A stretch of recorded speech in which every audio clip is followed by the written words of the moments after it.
अस्सलामुअलैकुम जी, की हाल ने वीरां दे। ਅੱਜ ਜਿੰਨੇ ਵੀ ਭਰਾ ਸਾਡੇ ਨੇ YouTube ਤੇ ਸਾਡੇ ਵੀਰ ਸਾਨੂੰ ਸਪੋਰਟ ਕਰਦੇ ਨੇ, ਯਕੀਨ ਕਰਕੇ ਜਿਹੜਾ ਦਿਲੋਂ ਆਪਾਂ ਉਹਨਾਂ ਦੇ ਸ਼ੁਕਰਗੁਜ਼ਾਰ ਆ।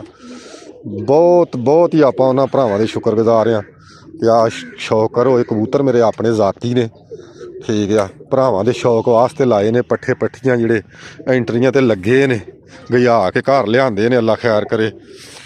ਹੁਣ ਇਹਨਾਂ ਨੂੰ ਪੁੱਟਾਂਗੇ ਤੇ ਅੱਲਾ ਖੈਰ ਕਰੇ। ਥੋੜ੍ਹੇ ਜਿਹੇ ਦਿਨ ਠੰਡ ਦੇ ਗੁਜ਼ਰਦੇ ਆ ਤੇ ਮੈਂ ਕਿਹਾ ਚੱਲ ਵੀਰਾਂ ਨੂੰ ਸ਼ੌਕ ਕਰਾਉਂਦੇ ਆ। ਤੇ ਯਾਰ ਗੱਲ ਇੱਕ ਭਰਾਵਾਂ ਨਾਲ ਕਰਨੀ ਆ ਕਿ ਵੀਡੀਓ ਅੱਜ ਜਿਹੜੀ ਆ ਨਾ ਆਪਾਂ ਬਹੁਤ ਮਾਲੂਮਾਤੀ ਲਾਈ ਆ, ਬੜਾ ਰੀਜਨਲ ਮੋੜ। ਇਹ ਉਹ ਮੋੜ ਆ, ਯਕੀਨ ਕਰਕੇ ਜਾਣੋ। ਉਸਤਾਦ ਅਬਦੁਲ ਮਾਨ ਨੇ ਦੱਸਿਆ 244 ਵਾਲੇ ਨੇ ਕਿ ਜਿਹੜਾ ਨਾ ਯਕੀਨ ਕਰਕੇ ਜਾਣੀ ਜਿਸ ਮੋੜ ਨਾਲ ਉਸਤਾਦ ਅਬਦੁਲ ਮਾਨ 16 ਦਿਨ ਕਬੂਤਰ ਡਾ ਕੇ ਹਰਿਆ ਵੀ ਆ ਤੇ ਜਿੱਤਿਆ ਵੀ ਆ। ਬਹੁਤ ਸਾਰੀਆਂ ਬਾਜ਼ੀਆਂ ਉਸਤਾਦ ਅਬਦੁਲ ਮਾਨ ਨੇ ਮੋੜ ਦੇ ਵਿੱਚ ਇਸੇ ਹੀ ਮੋੜ ਨਾਲ ਜਿੱਤੀਆਂ ਵੀ ਆ। ਕੋਈ ਇਹਦੇ ਵਿੱਚ ਯਕੀਨ ਕਰਕੇ ਜਾਣੋ ਫੇਕ ਸ਼ੈ ਨਹੀਂ। ਹਰ ਸ਼ੈ ਜਿਹੜੀ ਹੈ ਨਾ ਰੀਜਨਲ ਉਸਤਾਦ ਅਬਦੁਲ ਮਾਨ ਨੇ ਦੱਸੀ ਆ। ਤੇ ਵੀਡੀਓ ਵੇਖ ਕੇ ਤੇ ਵੀਰ ਜੀ ਨਾ ਦਿਲ ਖੋਲ ਕੇ ਜਰਾ ਕੇ ਵੀਡੀਓ ਵੇਖਿਆ ਕਰੋ। ਮਾਦਰਤੀ ਆ ਫੇਰ ਮੈਂ ਕਰਨਾ ਕਿ ਵੀਡੀਓ ਯਾਰ ਸਾਰੀ ਵੇਖਦਿਆ ਕਰੋ। ਵਾਚ ਟਾਈਮ ਦੀ ਜ਼ਰੂਰਤ ਆ ਤੇ ਵਾਚ ਟਾਈਮ ਚਾਹੀਦਾ। 4 ਦਿਨ ਸਪੋਰਟ ਕਰ ਦਿਓ। ਕਿ ਖਰਬੂਜਾ ਭਾਵੇਂ ਛੁਰੀ ਦੇ ਉੱਤੇ ਪਿਆ ਹੋਵੇ, ਭਾਵੇਂ ਛੁਰੀ ਦੇ ਥੱਲੇ ਪਿਆ ਹੋਵੇ, ਵੱਡਿਆ ਖਰਬੂਜੇ ਨੇ ਜਾਣਾ ਵਾ, ਛੁਰੀ ਨੂੰ ਘੱਟ ਨਹੀਂ ਹੋਣਾ। ਇਹ ਤਾਂ ਗੱਲ ਹੈ। ਸਭ ਤੋਂ ਪਹਿਲੋਂ ਗੱਲ ਇਹ ਹੈ ਕਿ ਤੁਹਾਡਾ ਮਾਈਂਡ ਸੈਟ ਜਿਹੜਾ ਨਾ ਆਪਣਾ ਜ਼ੇਨ ਫਰੈਸ਼ ਕਰਕੇ ਜਿਹੜੀ ਵੀ ਤੁਸੀਂ ਸ਼ਾਇਦ ਵੇਖੋ, ਮੈਂ ਗੋਲੀਆਂ ਵੀ ਸ਼ੇਅਰ ਕਰਨ ਡਿਆ, ਮੋੜ ਵੀ ਸ਼ੇਅਰ ਬਹੁਤ ਚੰਗੇ ਕਰਨ ਡਿਆ, ਇਹ ਭਰਾ ਸ਼ੇਅਰ ਕਰਨ ਦੇ, ਮੈਂ ਕਰਨ ਡਿਆ, ਪਿਆਰ ਕਰਦੇ ਨੇ। ਜਿਹੜੀ ਸ਼ਾਇਦ ਇਹਨਾਂ ਨੂੰ ਆਣਾ ਧੱਕੇ ਨਾਲ ਵੀ ਇਹਨਾਂ ਕੋਲ ਪੁੱਛ ਲੈਣਾ। ਬਿਲਕੁਲ ਜੀ, ਠੀਕ ਆ। ਇਹ ਚੀਜ਼ਾਂ ਮੈਂ ਤੁਹਾਨੂੰ ਦੱਸਾਂ ਨਾ, ਮੈਂ ਆਪ ਇਸ ਤੋਂ ਵੀ ਚੈਨਲ ਤੇ ਦੱਸਦਾ ਕਿ ਯਾਰ ਇਹਨਾਂ ਦੇ ਦਿਲ 'ਚ ਹੋਣਾ ਵਾ ਏਦਾਂ ਹੀ ਆ ਕਿ ਯਾਰ ਇਹ ਉਸਤਾਦ ਪਤਾ ਨਹੀਂ ਕੋਈ ਵਿਊ ਲੈਣ ਦਾ ਕਰਕੇ ਕਰਦਾ ਵਾ। ਮੈਂ ਤਾਂ ਭਾਈ ਸ਼ਾਹ ਨੂੰ ਕਹੀ ਕਾਪੀ ਲੈ ਲਾ, ਆਪੀ ਬੋਲ ਕੇ ਦੱਸ ਦੇ। ਉਹਨੇ ਕਿਹਾ ਨਹੀਂ ਯਾਰ ਤੂੰ ਹੀ ਦੱਸਣੀ। ਮੈਂ ਕਿਹਾ ਚਲੋ ਅਸੀਂ ਦੱਸ ਦਿੰਦੇ ਆ।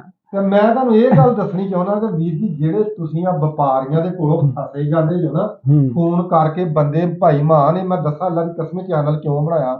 ਬੰਦੇ ਮੈਂ ਵੇਖਿਆ ਫੋਨ ਕਰਦੇ ਨੇ ਚੈਨਲ ਵਾਲਿਆਂ ਨੂੰ, ਭਰਾਵਾ, ਤੇ ਬੰਦੇ 35 30 40 50 ਹਜ਼ਾਰ ਲੱਖ ਦੇ ਕੇ ਤੇ ਅੱਲਾ ਦੀ ਕਸਮ ਇਹੋ ਹੀ ਚੀਜ਼ਾਂ ਦੱਸਦੇ ਨੇ। ਪੂਰਾ ਤਰੀਕਾ ਲਾਉਣ ਦਾ ਜਿਸ ਤਰ੍ਹਾਂ ਤੁਸੀਂ ਦੱਸ ਦਿੱਤਾ ਨਾ, ਇਸ ਤਰ੍ਹਾਂ ਦੱਸਦੇ ਹੀ ਨਹੀਂ। ਤੇ ਯਕੀਨ ਕਰਕੇ ਜਦੋਂ ਇਹ ਚੈਨਲ ਵਾਲੇ ਜਿਨ੍ਹਾਂ ਦਾ 24 ਸਾਲ ਵਪਾਰ ਚੱਲਿਆ ਸੀ ਨਾ, ਇਹ ਉਹਨਾਂ ਬੰਦਿਆਂ ਨੇ ਪਤਾ ਨਹੀਂ ਮੈਨੂੰ ਕਿੰਨੀਆਂ ਕੁ ਗਾਲਾਂ ਕੱਢਣੀਆਂ ਨੇ। ਤੇ ਭਾਈ ਜੀ ਉਹਨਾਂ ਦੇ ਨਸੀਬ ਆਪਣੇ ਨੇ, ਮੇਰੇ ਨਸੀਬ ਆਪਣੇ ਨੇ, ਪਰ ਮੈਂ ਤੁਹਾਨੂੰ ਫੀਜ਼ਬਿਲਲਾ ਇਹ ਚੀਜ਼ਾਂ ਦੱਸਣੀਆਂ। ਠੀਕ ਆ। ਤੇ ਅੱਲਾ ਖੈਰ ਕਰੇ। ਆਪਣਾ ਮਾਈਂਡ ਸੈਟ ਬਣਾਓ। ਇਹ ਚੀਜ਼ਾਂ ਜਿਹੜੀਆਂ ਨੇ ਆਪਣੇ ਜ਼ਿਹਨ 'ਚ ਰੱਖੋ, ਲਿਖ ਲਓ, ਇਹ ਚੀਜ਼ਾਂ ਲਾਓ। ਇਨਸ਼ਾਅੱਲਾ ਅੱਲਾ ਦੇ ਰਿਜ਼ਲਟਡ ਬੰਦੇ, ਮੈਂ ਕਹਾਂ ਜੀ ਰਿਜ਼ਲਟ ਆਊਗਾ ਇਨਸ਼ਾਅੱਲਾ। ਇਹਦਾ ਰਿਜ਼ਲਟ ਵੀ ਆਏਗਾ ਅੱਲਾ ਦੀ ਮਿਹਰਬਾਨੀ ਨਾਲ। ਇਹ ਜਿਹੜੀ ਤੇ ਮੈਂ 16 ਦਿਨਾਂ ਵਾਲਾ ਪਹਿਲੋਂ ਸਭ ਤੋਂ ਪਹਿਲਾਂ ਉਹਨੂੰ ਪੁੱਛਿਆ ਨਾ ਕਿ ਤੁਹਾਡਾ ਬੱਚਾ 16 ਦਿਨ ਉੱਠ ਕੇ ਰਿਹਾ, ਤੇ ਮੇਰਾ ਇੱਕ ਮਕਸਦ ਸੀ ਪੁੱਛਣ ਦਾ। ਨਾ ਵੀ ਮੈਂ ਕਬੂਤਰਾਂ ਦੀ ਗੱਲ ਕਰਦਾ ਨਾ, ਇਹ ਮੇਰਾ ਮਕਸਦ ਇਹ ਦੱਸਣ ਦਾ ਤੁਹਾਨੂੰ ਪਤਾ ਲੱਗੇ ਕਿ ਇਸ ਗੋਲੀ ਨਾਲ ਕਬੂਤਰ 16 ਦਿਨ ਨਹੀਂ ਉੱਡੇ। ਹਾਂ ਜਿੱਤ ਬਣੀ ਹੈ ਯਾਰ। ਹਾਂ ਦੇਖੋ, ਮੈਦਾਨ ਚ ਉੱਤਰ ਦੇ ਜੋ ਹਾਰਨਾ ਜਾਂ ਮਤਲਬ ਜਿੱਤਣਾ ਇਹ ਤਾਂ ਨਸੀਬ ਨੇ। ਤੇ ਬਾਕੀ ਹੁਣ ਉਸਤਾਦ ਜੀ ਅੱਲਾ ਖੈਰ ਕਰੇ ਨਾ ਮੇਰਿਆਂ ਭਰਾਵਾਂ ਨੂੰ।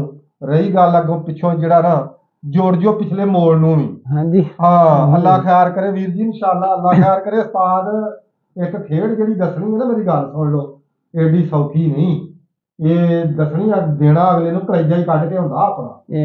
ਤੇ ਬਾਕੀ ਵੀਰ ਜੀ, ਮੈਂ ਭਰਾਵਾਂ ਨੂੰ ਇਹ ਗੱਲ ਦੱਸਣੀ ਚਾਹੁੰਦਾ ਵਾ ਕਿ ਮੈਂ ਆਪਣੇ ਚੈਨਲ ਦੇ ਉੱਤੇ ਨਾ ਕੁਛ ਮੇਰੇ ਵੀਰ ਆਉਂਦੇ ਨੇ ਮੈਨੂੰ ਆਣ ਕੇ ਨਾ ਕਬੂਤਰਾਂ ਦਾ ਆਂਦੇ ਨੇ ਕਿ ਕਬੂਤਰ ਸਾਨੂੰ ਮੁੱਲ ਜਿਹੜੇ ਨੇ ਉਸਤਾਦ ਜੀ ਦੇ ਦਿਓ। ਯਾਰ ਮੈਂ ਸਭ ਤੋਂ ਪਹਿਲਾਂ ਇਹ ਗੱਲ ਦੱਸਣੀ ਚਾਹੁੰਦਾ ਕਿ ਮੈਂ ਕਬੂਤਰ ਸੇਲ ਨਹੀਂ ਕਰਦਾ। ਬਿਲਕੁਲ ਉਸਤਾਦ ਸ਼ਾਹ ਦਾ ਰਿਕਾਰਡ ਕਾਇਮ ਆ ਜੀ, ਕੋਈ ਸ਼ੱਕ ਨਹੀਂ ਇਸ ਗੱਲ ਦੇ ਵਿੱਚ। ਮੈਂ ਤੁਹਾਨੂੰ ਦੱਸਣੀ ਇਸ ਤੋਂ ਨਾ ਕਿ ਕੱਲ ਇੱਕ ਬੱਚਾ ਆਇਆ ਮਲੇਸ਼ੀਆ ਦੇ ਉੱਤੋਂ ਨਾ, ਬਹਿਰੀਨੋ। ਮੈਨੂੰ ਉਹਨੇ ਕਿਹਾ ਕਿ ਯਾਰ ਨਾ ਉਸਤਾਦ ਮੈਨੂੰ ਕੋਈ 2 ਕਬੂਤਰ। ਮੈਂ ਕਿਹਾ ਯਾਰ ਮੈਂ ਕਬੂਤਰ ਸੇਲ ਨਹੀਂ ਕਰਦਾ, ਕਿਸੇ ਪੁੱਛਾਂਗਾ ਕਿਸੇ ਭਰਾ ਨੂੰ ਉਹ ਸੇਲ ਕਰਦਾ ਆ ਭਾਈ, ਤੁਹਾਨੂੰ ਲੈ ਦਿਆਂਗੇ, ਤੁਹਾਡੀ ਗੱਲ ਕਰਾ ਦਿਆਂਗੇ। ਉਹ ਸ਼ਾਮੀ ਮੈਨੂੰ ਮੈਸੇਜ ਮਾਰ ਕੇ ਨਾ, ਮੈਨੂੰ ਗਿਲਾ ਜਿਹਾ ਬੜਾ ਆਇਆ। ਸ਼ਾਮੀ ਮੈਸੇਜ ਮਾਰ ਕੇ ਨਾ ਆਂਦਾ ਇਹ ਉਸਤਾਦ ਮੈਂ ਕਬੂਤਰ ਇਹ ਲੱਭ ਲਏ ਨੇ, ਮੈਨੂੰ ਪਤਾ ਤੂੰ ਦੂਸਰਿਆਂ ਚੈਨਲਾਂ ਤਰ੍ਹਾਂ ਸਾਨੂੰ ਵੀ ਜਿਹੜਾ ਨਾ ਗੱਲ ਹੀ ਸੁਣਾਈ ਆ। ਯਾਰ ਮੈਂ ਆਪਣੇ ਨਾ ਚੈਨਲ ਤੇ ਕਿਸੇ ਨੂੰ ਗੱਲ ਸੁਣਾਉਣੀ ਚਾਹੁੰਦਾ, ਨਾ ਕਿਸੇ ਨਾਲ ਮੈਂ ਹੇਰਾਫੇਰੀ ਕਰਨਾ ਚਾਹੁੰਦਾ, ਨਾ ਮੈਨੂੰ ਤੁਹਾਡੇ ਕੋਲ ਪੈਸਿਆਂ ਦੀ ਲੋੜ ਆ। ਠੀਕ ਆ। ਇਹ ਸੇਲ ਜਿਹੜਾ ਹੁੰਦਾ ਨਾ, ਇਹ ਆਪਣੀਆਂ ਦਿਲ ਦੀਆਂ ਮਰਜ਼ੀ ਹੁੰਦੀ ਆ, ਸ਼ੌਕ ਦੀਆਂ ਮੰਗਾਂ ਹੁੰਦੀਆਂ ਨੇ। ਭਾਈ ਜੀ ਬਹੁਤ ਬੰਦੇ ਪਾਕਿਸਤਾਨ 'ਚ ਸੇਲ ਕਰਨ ਦੇ ਨੇ। ਹਾਂ ਸਾਡੇ ਚੈਨਲ ਤੇ ਵੀ ਕੋਈ ਬੰਦਾ ਤੁਹਾਨੂੰ ਕਹੇਗਾ ਨਾ, ਜਿੱਦਣ ਮੈਨੂੰ ਕੋਈ ਕਹੇਗਾ ਕਿ ਉਸਤਾਦ ਮੈਂ ਕਬੂਤਰ ਸੇਲ ਕਰਨੇ, ਸਾਡੇ ਕਬੂਤਰ ਲਾ ਦੇ ਵੀਡੀਓ ਦੇ ਵਿੱਚ, ਮੈਂ ਲਾ ਦਿਆਂਗਾ, ਤੁਸੀਂ ਪਸੰਦ ਕਰ ਲਿਓ, ਮੈਂ ਤੁਹਾਨੂੰ ਲੈ ਦੇਣੇ ਨੇ। ਇਹ ਕੋਈ ਵੀ ਮਸਲ ਇਹ ਭਰਾ ਨੇ ਮੈਂ ਭਰਾਵਾਂ ਆਪਣੇ ਵੀਰਾਂ ਦੇ ਇੰਟਰਵਿਊ ਕਰਨਾ ਜਿਹੜੇ ਮੇਰੇ ਜਾਣਨ ਵਾਲੇ, ਜਿਹਦਾ ਮੈਨੂੰ ਪਤਾ ਕਿ ਇਹਨਾਂ ਨੂੰ ਮੈਂ ਫਾ ਦਿੱਤਾ ਤੇ ਇਹਨਾਂ ਨੇ ਲੈ ਲੈਣਾ। ਸਹੀ ਹੈ ਠੀਕ ਆ, ਕੋਈ ਨਹੀਂ ਦੱਸਦਾ ਖੇਡ ਭਾਈ ਆਪਣੀ, ਹਰ ਬੰਦੇ ਦੀ ਮੁਖਾਲਫਤ ਆ, ਹਰ ਬੰਦੇ ਦੀ ਜਿੱਦਬਾਜ਼ੀ ਆ, ਹਰ ਬੰਦੇ ਦੀ ਭਾਈ, ਹਰ ਬੰਦੇ ਦਾ ਅਣਬਣ ਆ। ਇਹ ਜਿਹੜੀਆਂ ਚੀਜ਼ਾਂ ਦੱਸਣ ਦੇ ਨਾ, ਇਹੋ ਹੀ ਤੁਹਾਨੂੰ ਦੂਸਰੇ ਵੀ ਉਸਤਾਦ ਦੱਸ ਕੇ ਤੇ ਤੁਹਾਡੇ ਕੋਲ ਜਦੋਂ 2-2 ਲੱਖ ਰੁਪਈਆ ਠੱਗ ਲੈਂਦੇ ਨੇ ਨਾ, ਫਿਰ ਤੁਸੀਂ ਵੀ ਹਿਸਾਬ ਲੈ ਠੀਕ ਰਹਿੰਦੇ। ਐਵੇਂ ਆ ਜੀ। ਤੇ ਬਾਕੀ ਭਾਈ ਕਬੂਤਰ ਕਿਸੇ ਦੀ ਦਿਲ ਦੀ ਮਰਜ਼ੀ ਆ, ਕੋਈ ਸੇਲ ਕਰੇ ਜਾਂ ਨਾ ਕਰੇ। ਕਬੂਤਰ ਅਸੀਂ ਰੱਖਿਆ ਆਪਣੇ ਸ਼ੌਕ ਵਾਸਤੇ, ਸ਼ੌਕ ਕਰੀਦਾ, ਸ਼ੌਕ ਆਪਣੇ ਭਰਾਵਾਂ ਨੂੰ ਵੀ ਕਰਾਵਾਂਗੇ। ਹਾਂ, ਕਿਸੇ ਨੂੰ ਕੋਈ ਗਿਫਟ ਕਰ ਦਿਆਂਗੇ ਯਾਰ, ਜੇ ਕਿਤੇ ਦਿਲ ਕੀਤਾ ਸੇਲ ਕਰਨ ਨੂੰ ਤੇ ਕੋਈ ਨਹੀਂ, ਤੁਹਾਨੂੰ ਦੱਸਾਂਗੇ ਅਸੀਂ। ਤੇ ਬਾਕੀ ਯਾਰ ਇਸ ਗੱਲ ਤੋਂ ਨਾ ਨਾਰਾਜ਼ ਹੋਇਆ ਕਰੋ, ਮਸ਼ਵਰਾ ਲਿਆ ਕਰੋ। ਜਿਹੜੀ ਸ਼ਾਇਦ ਤੁਹਾਨੂੰ ਸਮਝ ਨਾ ਆਵੇ ਸ਼ਿਕਾਰ ਦੀ, ਉਹ ਮੇਰੇ ਕੋਲ ਲੈ ਲਓ। ਕਿਸੇ ਭਰਾ ਦਾ ਜਿਹੜਾ ਮਸਲਨ ਅਬਦੁਲ ਮਾਨ ਆ, ਮਸਲਨ ਇਹਦਾ ਨੰਬਰ ਚਾਹੀਦਾ ਹੋਵੇ, ਉਸਤਾਦ ਖਾਲੇ ਦਾ ਚਾਹੀਦਾ ਹੋਵੇ, ਮੇਰੇ ਕੋਲ ਇਹਨਾਂ ਦੇ ਵੀ ਨੰਬਰ ਹੈ ਨਹੀਂ, ਮੈਂ ਵੀ ਤੁਹਾਨੂੰ ਲੈ ਕੇ ਦੇਣੇ ਹੁੰਦੇ ਆ। ਠੀਕ ਆ, ਮੈਂ ਤੁਹਾਨੂੰ ਨੰਬਰ ਜਿਹੜਾ ਬੰਦਾ ਮੇਰੇ ਮੰਗੇ, ਮੈਂ ਭਾਈ ਇਹਨਾਂ ਬੰਦਿਆਂ ਦਾ ਨੰਬਰ ਦੇ ਦਿੱਤਾ, ਇਹ ਤੁਹਾਨੂੰ ਸੇਲ ਕਰ ਲਓ, ਇਹਨਾਂ ਕੋਲ ਲੈ ਲਓ ਕਬੂਤਰ, ਜੋ ਮਰਜ਼ੀ ਕਰ ਲਓ। ਤੇ ਉਸਤਾਦ ਜੀ ਦੱਸੋ ਕਿ ਮੋੜ ਜੀ ਹੁਣ। ਭਾਈ ਸ਼ਾਦ ਗੱਲ ਪਤਾ ਕੀ ਆ, ਜਿੱਦਣ ਮੈਂ ਕਬੂਤਰ ਮੋੜਨਾ ਹੁੰਦਾ ਨਾ, ਮੈਂ ਵਕਤੀ ਤੌਰ ਲਾਉਣਾ ਵਾ ਮੋੜ।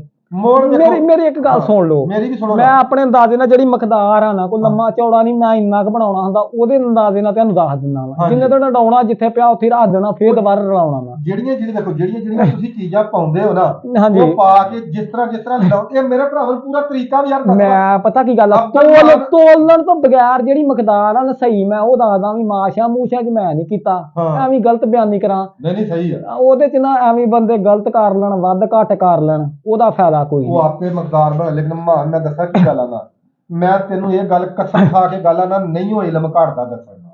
ਉਹ ਤੁਹਾਡੀ ਗੱਲ ਬਜਾ, ਚਲੋ ਹੁਣ ਦੱਸ ਦਿੰਦੇ, ਤੁਸੀਂ ਆ ਗਏ, ਅਸੀਂ ਤੇ ਤੁਹਾਨੂੰ ਬਥੇਰਾ ਟਰਕਾਟਰ ਅੱਛਾ, ਗੱਲ ਪਤਾ ਕੀ ਭਾਈ ਸ਼ਾਹਦ, ਇਹ ਦਵਾਲ ਮਿਕਸ ਲੈ ਲੈਣੀ ਆ ਤਕਰੀਬਨ ਬਦਾਮ ਜਿੰਨੀ। ਅੱਛਾ, ਉਹ ਜਿੰਨਾ ਛਿੱਲੜ ਸਾਣੀ ਬਦਾਮ ਹੁੰਦਾ, ਤੁਹਾਨੂੰ ਹੁਣ ਦੇਸੀ ਫਾਰਮੀ ਨਹੀਂ, ਛੋਟਾ ਗੋਲ ਬਦਾਮ, ਉਹਦੇ ਜਿੰਨੀ ਤੁਹਾਨੂੰ ਮੈਂ ਦੇਸੀ ਤਰੀਕੇ ਨਾਲ ਦੱਸਣ ਲੱਗਾ। ਉਹਦੇ ਵਿੱਚ ਨਾ ਫਟਕੜੀ ਖਿੱਲ ਕੀਤੀ ਹੋਈ। ਅੱਛਾ, ਉਹ ਤਕਰੀਬਨ ਪਾਉਣੀਆਂ ਵੀ ਕਣਕ ਦੇ ਦਾਣੇ ਜਿੰਨੀ। ਬਦਾਮ ਚ ਉਹਨੇ ਨਹੀਂ, ਬਦਾਮ ਚ ਨਹੀਂ, ਦਵਾਲ ਮਿਕਸ ਚ ਤਕਰੀਬਨ ਨਾ ਹੋਵੇਂ ਗਿਰੀਕ ਜਿੰਨੀ ਯਾਰ, ਅੰਦਾਜ਼ੇ ਨਾਲ ਲਾਲ ਫਟਕੜੀ ਨਾ ਖਿੱਲ ਕੀਤੀ ਹੋਈ ਪਾਉਣੀ ਆ। ਉਹਦੇ ਚ ਕਣਕ ਦੇ ਦਾਣੇ, ਮੱਕੀ ਦੇ ਦਾਣੇ ਜਿੰਨੀ। ਅੱਛਾ, ਇੰਨੀ ਹਲਦੀ ਪਾਉਣੀ ਡਾਲੀ ਵਾਲੀ। ਅੱਛਾ, ਇੰਨੀ ਉਹ ਪਾ ਲਈ ਨਾ ਜਦੋਂ ਵਿੱਚ, ਤੇ ਮੋਟੀ ਇਲਾਚੀ ਪਾਉਣੀ ਆ, ਉਹਦੇ ਬੀਨ ਦਾ ਪਾਊਡਰ ਕਰਕੇ ਨਾ ਕਣਕ ਦੇ ਦਾਣੇ ਜਿੰਨਾ ਉਹ ਵਿੱਚ ਪਾਉਣਾ ਬਈ। ਅੱਛਾ, ਪਾ ਲਿਆ ਵਿੱਚ, ਜਦੋਂ ਥੋੜਾ ਜਿਹਾ 12 ਸਿੰਗਾ ਪਾਉਣਾ, ਕੱਖ ਪਾ ਲਿਆ, ਕੱਖ ਦੇ ਵਿੱਚ ਪਾਉਣਾ, ਜ਼ਿਆਦਾ ਤੇਜ਼ ਨਹੀਂ ਕਰਨਾ। ਡੱਬੀ ਦੇ ਅੱਗੋਂ ਤੀਲ ਦੇ ਨਾਲ ਹਾਂਜੀ, ਉੱਤੇ ਚੜ ਵਿੱਚ ਥੋੜਾ ਜਿਹਾ ਨਾ ਸ਼ਿੰਗਰਾ ਪਾ ਲੈਣਾ। ਕੱਖ ਹੀ ਹੋਈ। ਹਾਂਜੀ, ਜੇ ਇਹਨੂੰ ਰਗੜ ਲਵਾਂਗੇ ਪਹਿਲੇ, ਤੇ ਮੈਂ ਤਾਂ ਦਾਣਾ ਰਲਾ ਰੂ ਲੈਣਾ, ਰਗੜ ਵੀ ਲੈਣਾ ਵਾ, ਰਗੜ ਕੇ ਫਿਰ ਪਿੰਨੀ ਜੀ ਬਣ ਜਾਣੀ ਆ। ਉਹ ਤਕਰੀਬਨ ਨਾ ਕਣਕ ਦੇ ਦਾਣੇ ਪਹਿਲੋਂ ਉੱਡ ਕੇ ਆਏ ਕਬੂਤਰ ਨੂੰ 10 ਸੀਸੀ ਨਾਲ ਵਕਫੇ ਨਾਲ 15 ਸੀਸੀ ਸਾਦਾ ਪਾਣੀ ਤਰਾਉਣਾ। ਅੱਛਾ, ਮੁੜ ਕੇ ਕਣਕ ਦੇ ਦਾਣੇ ਜਿੰਨਾ ਨਾ ਉਹ ਦੇ ਦੇਣਾ ਵਾ। ਅੱਛਾ, ਤੇ ਵਿੱਚ ਥੋੜੀ ਜਿਹੀ ਸੁੰਡ ਵੀ ਪਾਉਣੀ ਆ ਜੀ, ਮੱਕੀ ਦੇ ਦਾਣੇ ਜਿੰਨੀ। ਅੱਛਾ, ਮੱਕੀ ਦੇ ਦਾਣੇ ਜਿੰਨੀ। ਇੱਕ ਕਬੂਤਰ ਦਾ ਗਾਲਾ, ਇੱਕ ਦਾ ਨਹੀਂ ਜੀ, ਇਹ ਤੇ ਮੋੜ ਵਾਵਾ ਦਾ ਬਣਨ ਲੱਗਾ, ਮੈਂ ਤੈਨੂੰ ਦੱਸਣ ਲੱਗਾ। ਇਹ ਰਗੜ ਕੇ ਨਾ ਦਾਣਾ ਪਿਆਲੀ ਦੇ ਵਿੱਚ ਮਿਕਸ ਸੁੰਡ ਕੱਪੜ ਛਾਂਡ ਕਰ ਲੈਣਾ। ਅੱਛਾ, ਕਰਕੇ ਰਗੜ ਕੇ ਦਾਣਾ ਦਾ ਉਹਦੀ ਨਾ ਪਿੰਨੀ ਵੱਟ ਜਾਣੀ, ਉਹਦੇ ਨਾਲ ਨਾ ਕਣਕ ਦੇ ਦਾਣੇ ਜਿੰਨੀ ਲਾ ਕੇ, ਜੋ ਕਬੂਤਰ ਪਾਣੀ 5 ਸੀਸੀ ਪਾਣੀ ਨਾਲ ਮੋੜ ਦੇ ਦੇਣਾ, ਤਕਰੀਬਨ ਕਣਕ ਦੇ ਦਾਣੇ ਜਿੰਨਾ ਦੇ ਕੇ ਕਬੂਤਰ ਛੱਡ ਦੇਣਾ। ਬਦਾਮ ਟੋਕੇ ਉਹਦੇ ਅੱਗੇ ਰੱਖ ਦੇਣੇ 17-18 ਸਾਗ, ਮੋੜ ਪਾਣੀ ਦਿੱਤਾ ਉਸੇ ਵੇਲੇ ਬਦਾਮ ਰੱਖ ਦੇਣੇ ਅੱਗੇ। ਨਹੀਂ, ਉਹ ਮੋੜ ਪਾਣੀ ਤੋੜ ਲੈ ਕਬੂਤਰ। ਨਹੀਂ ਜੀ, ਫੇਰ ਕਾਹਦਾ ਮੋੜ ਹੋਇਆ ਜੀ, ਜਦੋਂ ਫੇਰ ਕਾਹਦਾ, ਬਦਾਮਾਂ ਨੇ ਗਰਮੀ ਮਾਰਨੀ, ਜਾ ਕੇ ਨਾਲ ਹੀ ਉਹਨੇ ਪਾਣੀ ਖਿੱਚ ਜਾਣਾ, ਨਾਲ ਹੀ ਉਹਨੇ ਬਦਾਮ, ਫਿਰ ਸਾਦਾ ਪਾਣੀ ਉਹਦੇ ਅੱਗੇ ਕਰ ਦੇਣਾ ਰੱਜ ਕੇ, ਉਹ ਪੀਵੇਂ। ਫਿਰ ਉਹਨੇ ਆਪ ਹੀ ਨਾ, ਜਦੋਂ ਪਾਣੀ ਉੱਤੇ ਉਹਨੇ ਮੋੜ, ਜਦੋਂ ਉਹਨੇ ਬਦਾਮ ਨੂੰ ਖਾ ਕੇ 10-20 ਮਿੰਟਾਂ ਬਾਅਦ ਮੋੜ ਨੇ ਅੰਦਰ ਕਰਨੀ ਪੈਦਾ ਉਹਦੇ ਗਰਮੀ। ਫਿਰ ਉਹਨੇ ਕੋ ਪਾਣੀ ਪੀਣਾ ਰੱਜ ਕੇ, ਫਿਰ ਉਹਨੇ ਪਾਣੀ ਪੂਰਾ ਕਰ ਦੇਣਾ। 11-11:30 ਵਜੇ ਤੋਂ ਬਾਅਦ ਉਹ ਬਿੱਠਾ ਮਾਰਨ ਲੱਗ ਪੈਂਦਾ, ਖਰਾਬ ਕਰਨਾ। ਬਾਕੀ ਹਰਨਾ ਜਿਤਨਾ ਨਸੀਬਾਂ ਦਾ ਵਾ। ਅਗਲੇ ਦਿਨ ਤਰੀਕੇ ਨਾਲ, ਅਗਲੇ ਦਿਨ ਪਲਟ ਕੇ ਨਾ ਘੰਟਾ ਕੁ ਪਹਿਲੋਂ ਤਾਜ਼ੇ ਬਦਾਮ ਦੇ ਦੇਵੇਂ 10-15, ਜੇ ਹਿਸਾਬ ਨਾਲ ਤੋਰਦਾ ਜਿੰਨੀ ਜਾਨ ਆ ਕਬੂਤਰ ਚ, ਉਹ ਗੋਲੀ ਜਿਹੜੀ ਅਸੀਂ ਦੱਸੀ, ਜਾਂ ਜੇ ਕਿਸੇ ਭਰਾ ਕੋ ਆਪਣੀ ਹੈਗੀ ਉਹ ਲਾ ਲਵੇਂ, ਜਾਂ ਸਾਡੇ ਵਾਲੀ ਲਾ ਲਵੇਂ, ਸਾਦਾ ਪਾਣੀ ਦੇ ਕੇ ਛੱਡ ਦੇਵੇਂ ਅੱਲਾ ਨੂੰ ਯਾਦ ਕਰਕੇ, ਤੇ ਕੋਈ ਗੱਲ ਨਹੀਂ। ਅੱਛਾ ਮਾਨ, ਮੋੜ ਬਸ ਇਹ ਜਿਹੜੀਆਂ ਚੀਜ਼ਾਂ ਬਣਾਈਆਂ, ਇਹਨਾਂ ਚੋਂ ਕਣਕਾਂ ਦੇ ਦਾਣੇ ਜਿੰਨਾ ਮੋੜ ਦਿੱਤਾ, ਹਾਂਜੀ, ਨਾਲ 5 ਸੀਸੀ ਪਾਣੀ ਦਿੱਤਾ। ਹਾਂ, ਪਹਿਲੋਂ 15 ਸੀਸੀ ਨਾ ਵਕਫੇ ਨਾਲ ਤਰਾਉਣਾ ਤੋੜ ਲਵੇ। ਜਦੋਂ ਕਬੂਤਰ ਉੱਡ ਕੇ ਆਣ ਕੇ ਬਵੇ ਤੇ ਵਕਫੇ ਨਾਲ 15 ਸੀਸੀ ਪਾਣੀ ਜਦੋਂ ਤੋੜ ਲਵੇ, ਹਾਂਜੀ, ਉਸ ਤੋਂ ਬਾਅਦ ਜਿਹੜਾ ਮੋੜ। ਹੁਣ ਇੱਕ ਗੱਲ, ਜਿੱਥੇ ਕਿਤੇ ਕਬੂਤਰ ਅੱਡੇ ਲਾਇਆ ਨਾ, ਜੇ ਕਿਸੇ ਬੰਦੇ ਨੇ ਘਰ ਲਿਆਉਣਾ, ਉਹਨੂੰ ਡੱਬੇ ਚ ਪਾ ਘਰ ਲਿਆਣ ਕੇ ਦਵੇਂ, ਉੱਥੇ ਨਾ ਦਵੇਂ, ਇਹ ਡੱਬੇ ਚ ਪਾਇਆ ਏਦਾਂ ਹੀਟ ਅਪ ਹੋ ਜਾਣਾ। ਉਹ ਦੇ ਕੇ ਨਾ ਦੂਸਰਾ ਮਰਾ ਨਾ ਕੀ ਫਿਰ, ਹਾਂਜੀ, ਉਹ ਆਉਂਦੇ ਹੀ ਬਦਾਮ ਪਾ ਦੇਵੇਂ, ਮੁੜ ਕੇ ਪਾਣੀ ਪਾ ਕੇ ਬਰੀਕ ਜਿਹਾ ਕੱਪੜਾ ਪਾ ਕੇ ਸਾਦਾ ਹੀ ਪਾਣੀ ਵਿਖਾਈ ਜਾਣਾ, ਕੋਈ ਕੋਸਾ ਨਹੀਂ ਕਰਨਾ, ਕੋਈ ਠੰਡਾ ਨਹੀਂ ਕਰਨਾ। ਅੱਛਾ ਜਿੱਦਾਂ ਵੀ ਆ ਨਾ ਘੜੇ ਚੋਂ ਹਾਂ। ਪਾਣੀ ਵਿਖਾਈ ਜਾਣਾ, ਨੇਮ ਗਰਮ ਪਾਣੀ ਦੇਣ ਦੀ ਕੋਈ ਜ਼ਰੂਰਤ ਨਹੀਂ, ਭਾਵੇਂ ਜਿੱਦਾਂ ਦਾ ਮਰਜ਼ੀ ਮੌਸਮ ਹੋਵੇ। ਹਾਂਜੀ ਅੱਛਾ ਪਹਿਲੇ ਜਿਹੜਾ 15 ਸੀਸੀ ਤਰਾਉਣਾ ਨਾ ਹਾਂ। ਉਹ ਕੋਸਾ ਤਰਾਉਣਾ, ਮੋੜ ਵੀ ਠੰਡੇ ਪਾਣੀ ਨਾਲ ਦੇਣਾ।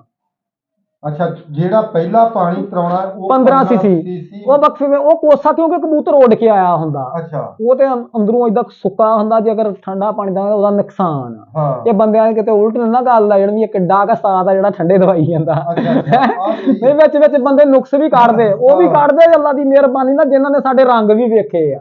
ਹਾਂਜੀ ਅੱਛਾ ਉਹ ਰਾਣੇ ਛੀਦੂ ਦੇ ਕਹਿਣ ਨੂੰ ਕਹਿੰਦਾ ਮੈਨੂੰ ਦੁੱਖ ਬੜੇ ਹੋ ਗਏ। ਅੱਲਾ ਕੋਈ ਗੱਲ ਨਹੀਂ, ਅੱਲਾ ਦੀ ਮਿਹਰਬਾਨੀ।